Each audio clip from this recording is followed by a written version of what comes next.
Welcome back. And what I tell you, I'm a man of my word. I said I'd do it, and here he is.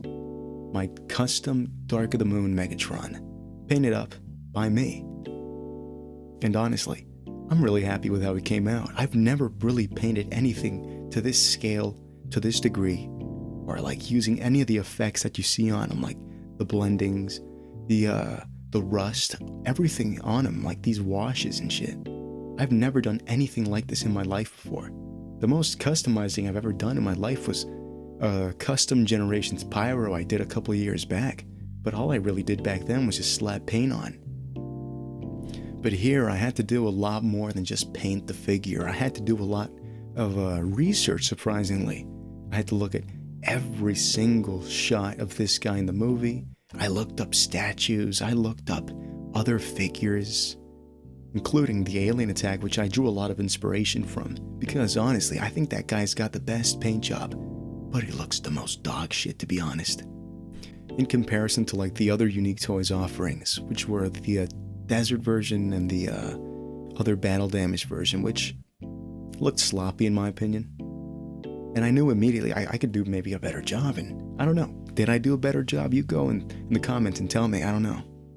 Because regardless of like how good or bad this figure came out, I had a lot of fun making this guy. And the overall experience just makes me want to get more into like model making and stuff, because just painting stuff up is so therapeutic. I recommend it to anybody, to be honest. If you're a patient individual, then yeah, sit down and do it. But the process really wasn't too hard, as I started with like a nice thin coat of a Tamiya XF20, and then moved on to like doing like more shadows and more blends with like a Tamiya XF22. But I went light on that. And for the silver, I just went for like X32 Tamiya once again. And then just did like a nice brown wash on the gray parts with a black wash on the silver. And I think it came out really, really well. I was even honestly at some points debating on whether just leaving on the wash and not applying too much rust or no rust at all.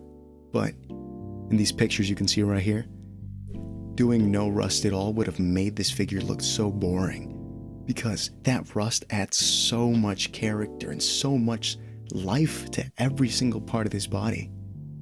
And for the rust, it carries so hard and it's so easy to do, because I used just an Tamiya XF9, used the old sponge method of just cutting it up a little bit and just dabbing it up on certain corners and edges of things. Because even then I had to do like research on the rust too.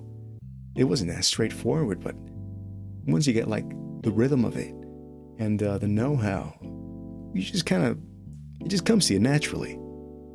And also, if it sounds like I'm stuttering a lot, I'm sorry. I didn't script this video at all. But yeah, even the chains and the gun weren't exempt from customization, as I put an equal amount of care and love to these little guys as everything else on him.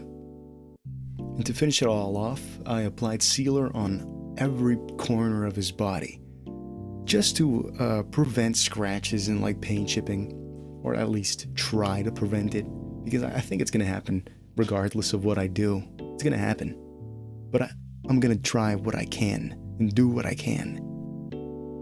But yeah, I think that kind of wraps up my little showcase right now, because I'm not going to transform him anytime soon. I'm going to do it, but not right now. And that's all. Thanks for watching. Like, share, comment, subscribe. Go do that. And I'll maybe see you next week, or maybe not. I gotta go deal with life and shit.